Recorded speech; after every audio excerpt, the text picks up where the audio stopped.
発をお願いしたいと存じます。Next, I would like to call upon His Excellency, Mr. Narendra Modi, Prime Minister of India, for his speech.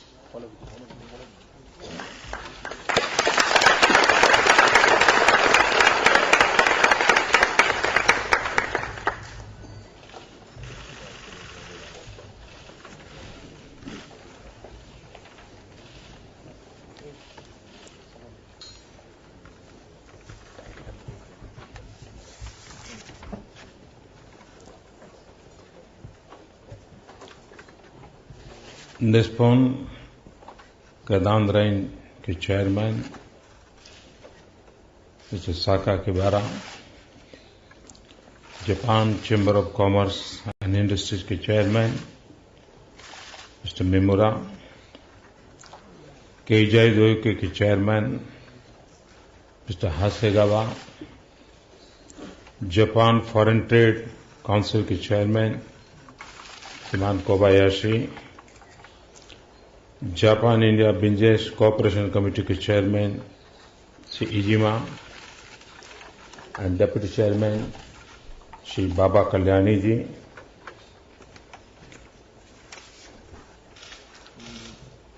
निहोनम तो इंडो नो चोमेना बिजनेसु रीदा नो नाकादे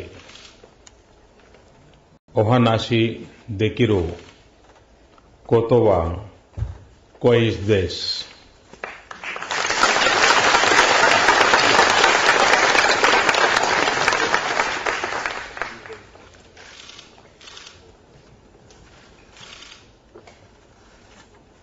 अभी बड़े विस्तार से बताया गया कि मैं गुजरात के मुख्यमंत्री के रूप में कई वर्षों तक काम करके अब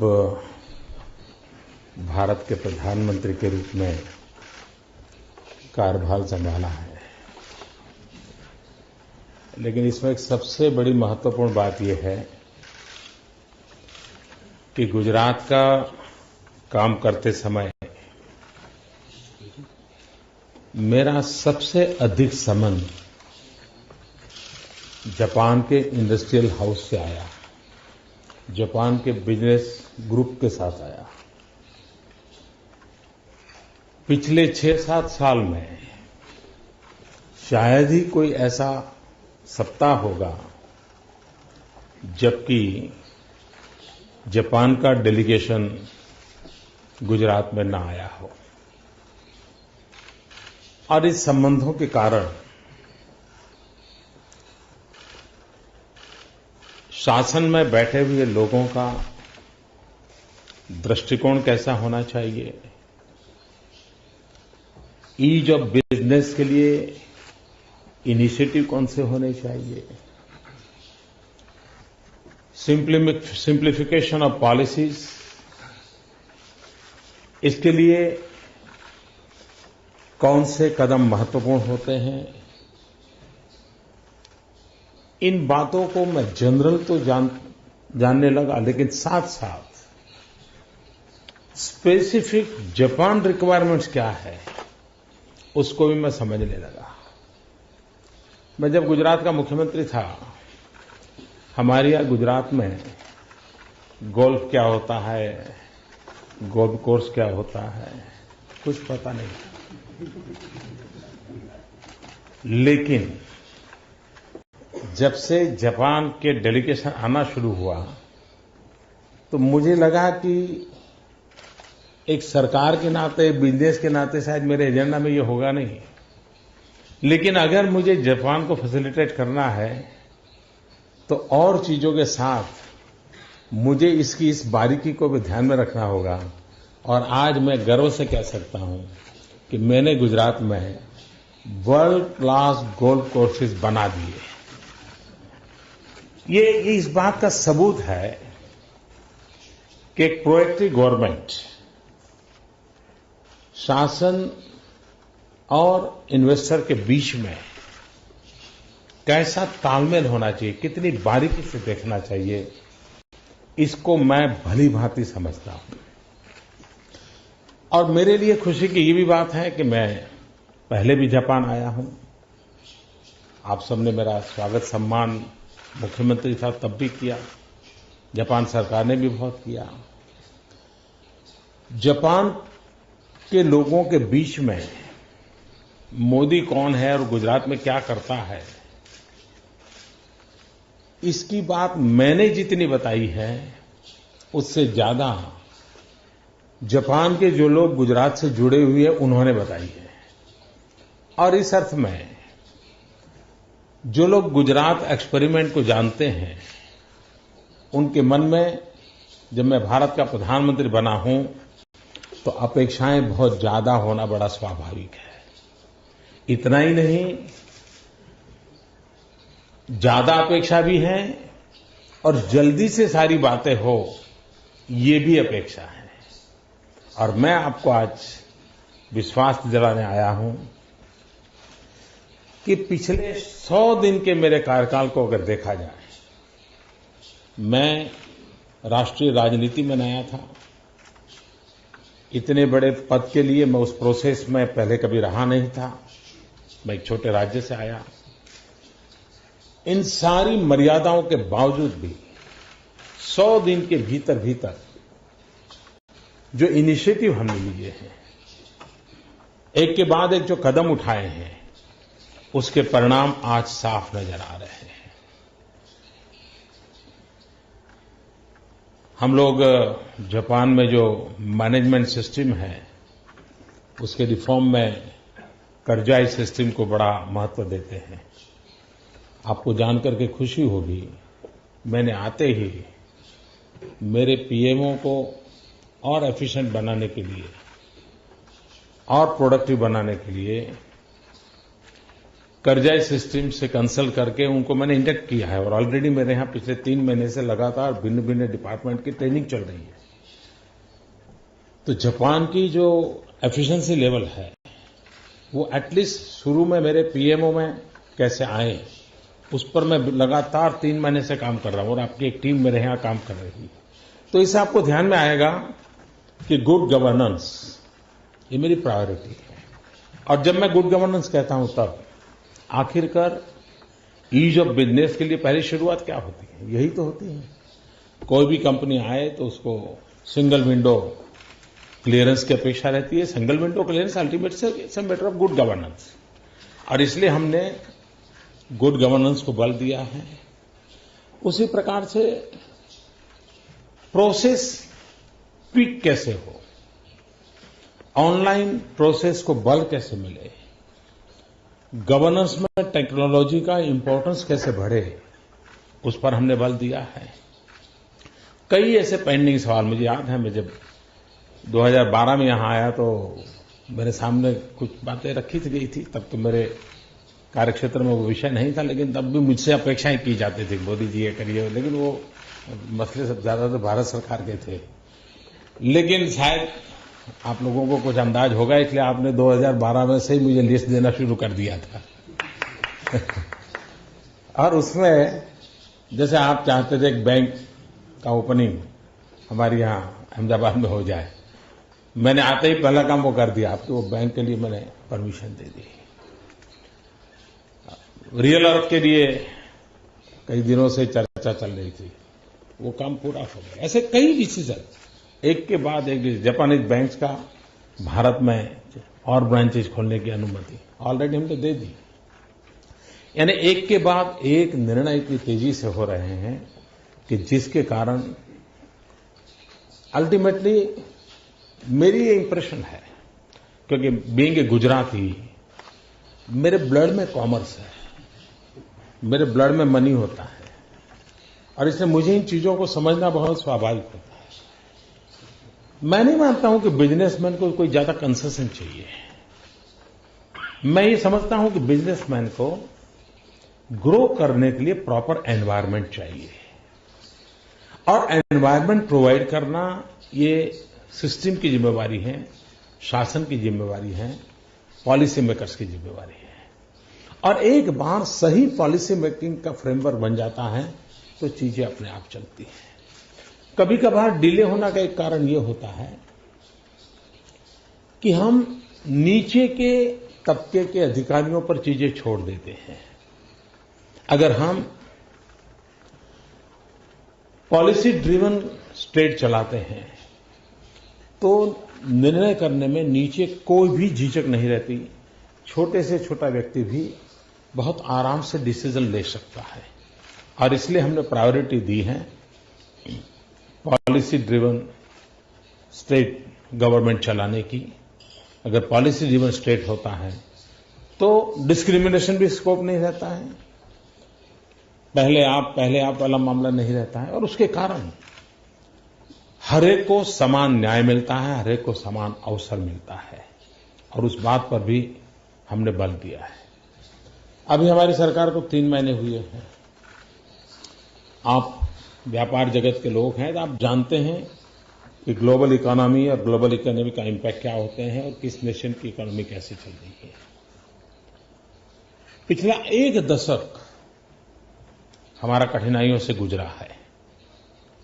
मैं उसके विवाद में जाने के लिए इस फोरम का उपयोग करना नहीं चाहता हूं, लेकिन पहले ही क्वार्टर में 5.7% के ग्रोथ के साथ हमने एक बहुत बड़ा जंप लगाया है और इसने एक बहुत बड़ा विश्वास पैदा किया है, क्योंकि हम 4.4, 4.5, 4.6 के आसपास लुढ़कते रहते थे और एक निराशा का माहौल था।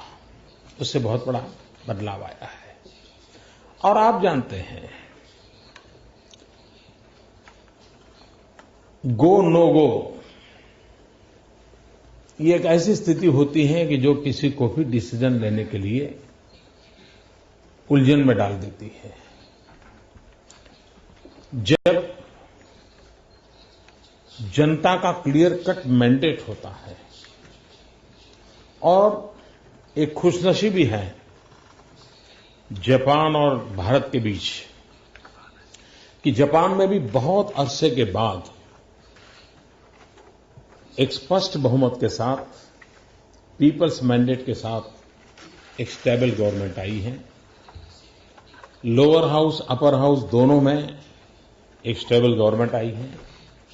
भारत में भी करीब 30 साल के बाद एक पार्टी की पूर्ण बहुमत की सरकार आई है और पूर्ण बहुमत की सरकार आने के कारण 2 चीजें साफ बनती हैं।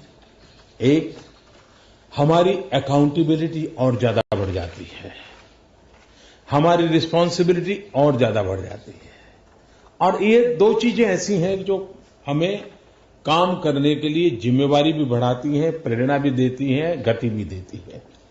और ये एक जो पॉलिटिकल स्टेबिलिटी की सिचुएशन दोनों कंट्री में खड़ी हुई है वो आने वाले दिनों में बहुत बड़ी उपकारक होने वाली है, ये मैं साफ मानता हूं। मैं और एक विषय पे जाना चाहता हूं। आप जानते हैं भारत दुनिया का सबसे युवा देश है। 65% पॉपुलेशन बिलो 30 एज ग्रुप की है और 2020 में पूरे विश्व को जो वर्कफोर्स की जरूरत है अभी से मैपिंग करके द ग्लोबल वर्कफोर्स की जो रिक्वायरमेंट है उसकी पूर्ति करने के लिए हम स्किल डेवलपमेंट पे बल देना चाहते हैं ताकि 2020 में हम ग्लोबल वर्कफोर्स की रिक्वायरमेंट को मीट विथ करने में भारत बहुत बड़ी भूमिका निभा सकता है।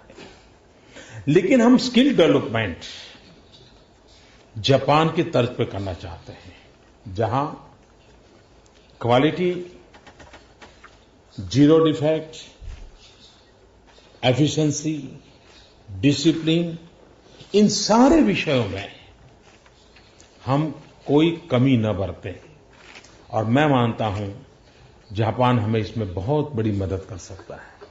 मैं जापान के गवर्नमेंट के जिन लोगों से मैं मिल रहा हूं, मैं इनसे ये बात कर रहा हूं कि मुझे उस स्किल डेवलपमेंट के लेवल पे जाना है जो हम ग्लोबल रिक्वायरमेंट के अनुसार करें। हम ग्लोबल रिक्वायरमेंट का मैपिंग भी करना चाहते हैं और अकॉर्डिंग टू दैट हम लोग हमारे यहां स्किल डेवलपमेंट पे फोकस करना चाहते हैं। उसी प्रकार से जापान के साथ मिलकर के हम रिसर्च के क्षेत्र में आगे बढ़ना चाहते हैं। मानव स्वभाव ऐसा है कि निरंतर रिसर्च अनिवार्य होती है। There is not end of the road research के क्षेत्र में, और ये अगर करना है तो दुनिया में इस प्रकार की जो इंटेलेक्चुअल प्रॉपर्टी है उसको आगे बढ़ाने में कौन कितना मदद कर सकता है। भारत इस प्रवाह में जुड़ना चाहता हूं, वहां भी एक बहुत बड़ा स्कोप है। 125 करोड़ की जनसंख्या, वहां भी एक अर्ज पैदा हुई है। वे भी अपनी क्वालिटी ऑफ लाइफ में चेंज चाहते हैं। जब 125 करोड़ लोग क्वालिटी ऑफ लाइफ में चेंज चाहते, ये अर्ज भीतर से उठती हैं, तो हम कल्पना कर सकते हैं कि रिक्वायरमेंट भी कितनी बड़ी होगी। अगर हम एक एनर्जी सेक्टर ले लें, आज क्लीन एनर्जी ये हमारी सबसे बड़ी रिक्वायरमेंट है, क्योंकि हम कोई हाइड्रोकार्बन रिच कंट्री नहीं है और हम प्रकृति से एक्सप्लॉयटेशन ऑफ नेचर में विश्वास नहीं करते हैं। हम एनवायरनमेंट फ्रेंडली डेवलपमेंट में विश्वास करते हैं, और इसलिए हमारे लिए बहुत जरूरी है कि हम क्लीन एनर्जी के क्षेत्र में, और उसमें जापान से हम जितना ज्यादा सहयोग कर सकते हैं, जितना जापान का सहयोग हमें मिलेगा, हम ग्लोबली बहुत बड़ी सेवा कर सकते हैं। क्योंकि 125 करोड़ देशवासियों का एनर्जी कंजम्पशन की तुलना में उनकी क्लीन एनर्जी से ग्लोबल वार्मिंग को बचाने में भी उनकी मदद होना बहुत स्वाभाविक है। हम इंफ्रास्ट्रक्चर के क्षेत्र में अभी बजट में हमने काफी इनिशिएटिव लिए हैं। रेलवे में हमने 100% एफडीआई के लिए बहुत हिम्मतपूर्वक निर्णय किया है। डिफेंस ने हमने 49% का बहुत बड़ा महत्वपूर्ण निर्णय किया है। इंफ्रास्ट्रक्चर क्षेत्र में हमने 100% एफडीआई की बात कही है, और इसके लिए आवश्यक जो भी कानूनी व्यवस्थाओं में परिवर्तन लाना होगा, जो भी नियमों में परिवर्तन लाना होगा, एक के बाद एक हम कर रहे हैं, और मैं मानता हूं इसका लाभ भी आने वाले दिनों में मिलने वाला है। मैं चाहता हूं, अगर आप गुजरात एक्सपीरियंस को एक अपना पैरामीटर मानते हैं, तो मैं आपसे आग्रह करूंगा कि आने वाले दिनों में भारत में भी आपको वही रिस्पांस, वही सुविधाएं, वही गति और वही परिणामकारी स्थितियां मिलेगी। ये मैं जापान के सभी उद्योग जगत के मित्रों को विश्वास दिलाने के लिए आया। मैं ये भी मानता हूं कि भारत और जापान में आर्थिक संबंधों का बनना, वो क्या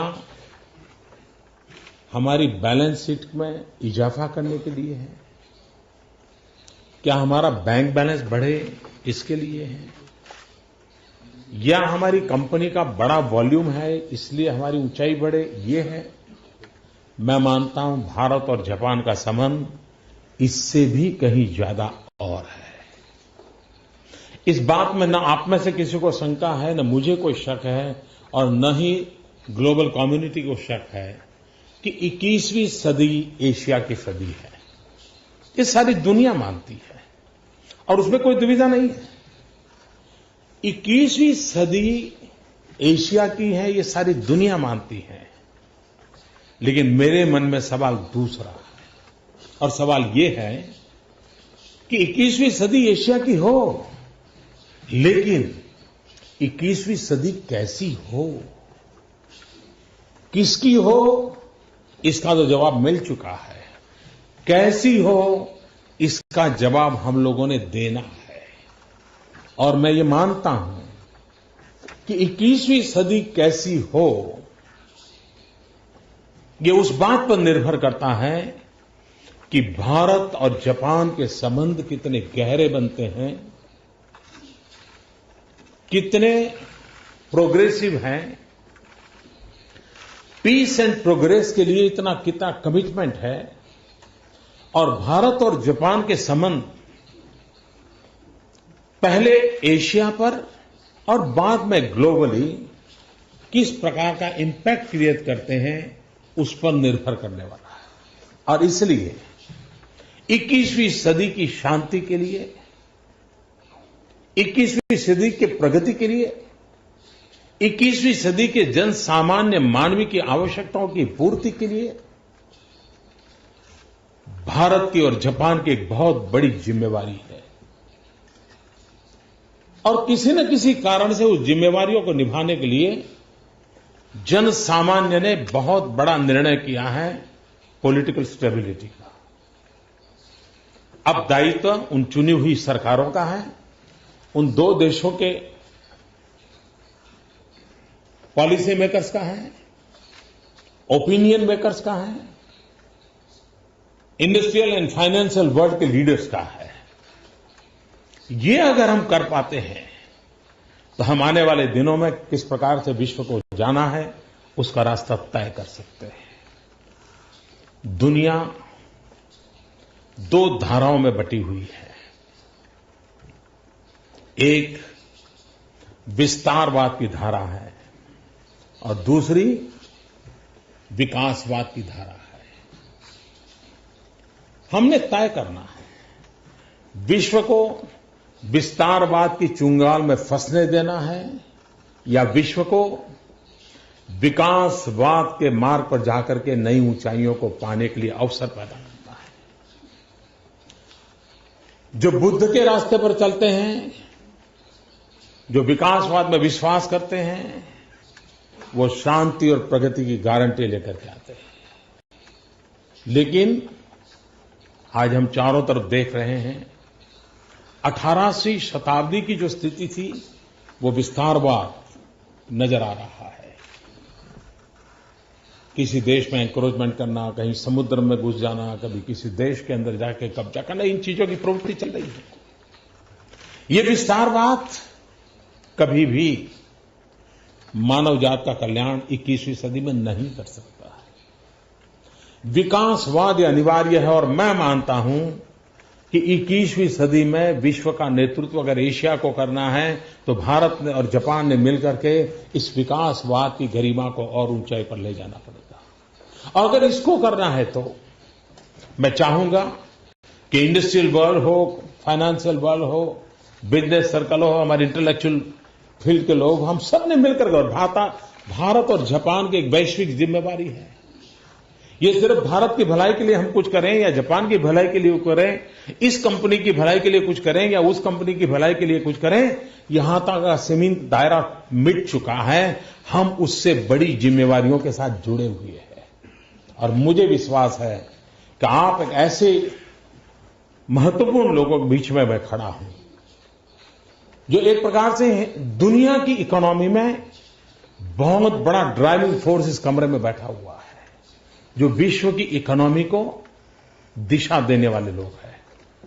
विश्व की इकोनॉमी में प्रभुत्व पैदा करने वाले लोग मेरे सामने बैठे हैं।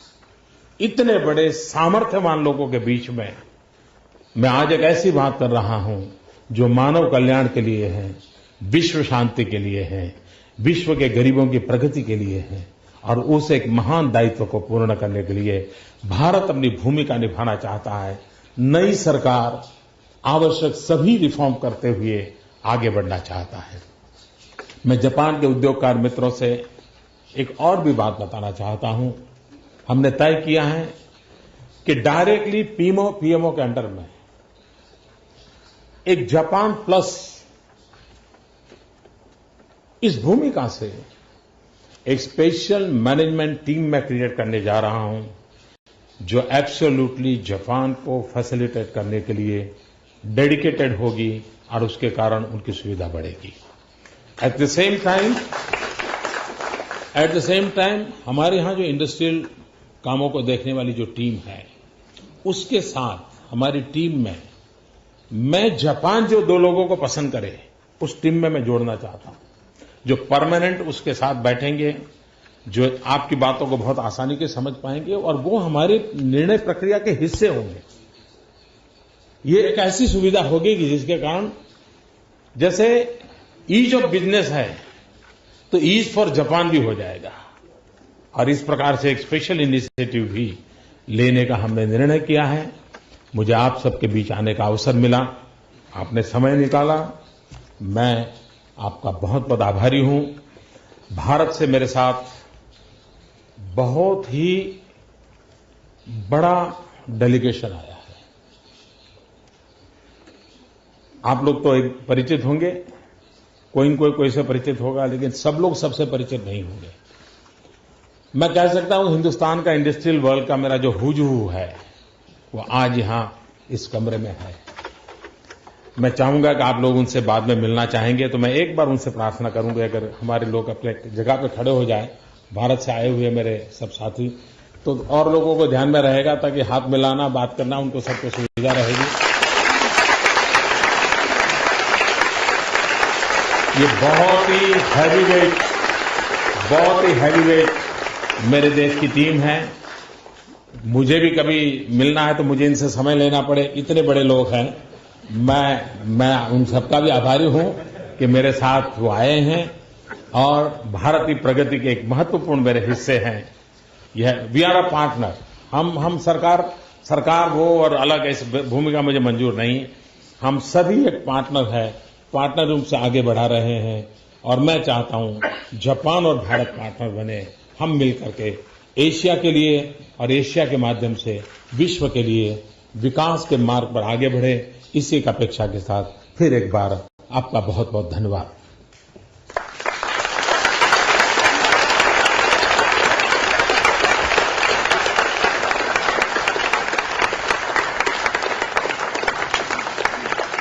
モディ首相ありがとうございました。Thank you very much, Prime Minister.